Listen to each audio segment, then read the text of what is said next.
Fee రీఎంబర్స్మెంట్కి సంబంధించినటువంటి అంశం ఇప్పుడు ఆంధ్రజ్యోతి రాసింది. కాకపోతే లోపల పేజీల్లో రాస్తుంది. జగన్ టైంలో అయితే బ్యానర్ హెడ్డింగ్ పెడుతుంది.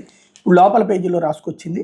ఉన్నత విద్యాశాఖలో ఫీజుల బకాయిలు అంతకంతకు పెరిగిపోతేనే రాష్ట్రంలో ప్రభుత్వం మారినప్పుడు 2,000 కోట్లకు పైగా ఉన్న బకాయిలు ఇప్పుడు 4,000 కోట్లు దాటాయి. గత వైసీపీ సర్కారు 3 క్వార్టర్ల ఫీజులు పెండింగ్ పెడితే కూటమి ప్రభుత్వం మరో 3ంటిని బకాయి పెట్టింది. దీంతో మొత్తం 6 క్వార్టర్లతో బకాయిలు గతంలో ఎన్నడూ లేని స్థాయిలో కొండలా పెరిగాయి. ఫలితంగా విద్యార్థులకు ఫీజుల కష్టాలు పెరిగాయి. ప్రభుత్వం ప్రతి సంవత్సరం 4 విడతల్లో ఫీజులు విడుదల చేస్తుంది. ఒక్కో క్వార్టర్కు సుమారు 700 కోట్లు చొప్పున చెల్లించాలి. 6 క్వార్టర్లకు 4,200 కోట్ల మేర బకాయిలు పెరిగిపోయాయి.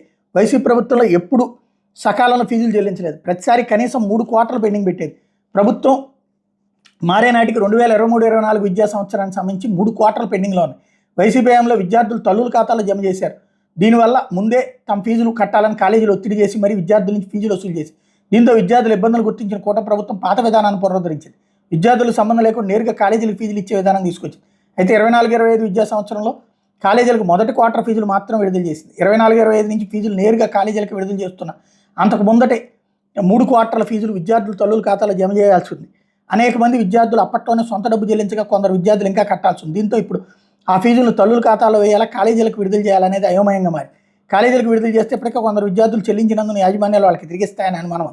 ఒకవేళ తల్లుల ఖాతాలో జమ చేస్తే కోర్సు పూర్తి చేసుకుని బయటికి వెళ్ళిపోయిన విద్యార్థులు కాలేజీలకు చెల్లిస్తారని మరో సందేహం. దీని మీద ప్రభుత్వం నుంచి ఎలాంటి స్పష్టత రాలేదు. ప్రభుత్వాలు సకాలంలో ఫీజులు ఇవ్వకపోవడం విద్యార్థులకు శాపంగా మారింది. ఫీజుల పెండింగ్తో ఆయా కుటుంబాలపై భారం పెరిగింది. ఫీజు కడితేనే సర్టిఫికేట్ ఇస్తామని ప్రైవేట్ కాలేజీలు తెగేసి చెప్తున్నాయి. సర్టిఫికేట్ జారీ ఆపకూడదని ఉన్నత విద్యాశాఖ ఆదేశాలు జారీ చేసిన యాజమాన్యాలు బేఖాతరు చేస్తున్నాయి. అధికార పార్టీ నేతలకు చెందిన కాలేజీలోనూ ఇదే పరిస్థితి. దీంతో అప్పులు చేసి మరి విద్యార్థులు ఫీజులు కట్టి సర్టిఫికేట్లు తీసుకుంటున్నారు. ఆ స్తోమత లేని వాళ్ళు సర్టిఫికేట్లు తీసుకోకుండా అక్కడే వదిలేశారు. ఓవైపు ప్రైవేట్ కాలేజీలు ఫీజులు కట్టాలని విద్యార్థులను ఒత్తిడి చేస్తున్నారు. ప్రభుత్వాదిలోని యూనివర్సిటీ కాలేజీలు కూడా ప్రభుత్వ ఆదేశాలను పట్టించుకోవట్లేదు. ప్రభుత్వం ఇవ్వకపోయినా తమకు ఫీజులు కడితేనే సర్టిఫికేట్లు ఇస్తామని వర్సిటీల అధికారులు విద్యార్థులకు స్పష్టం చేశారు.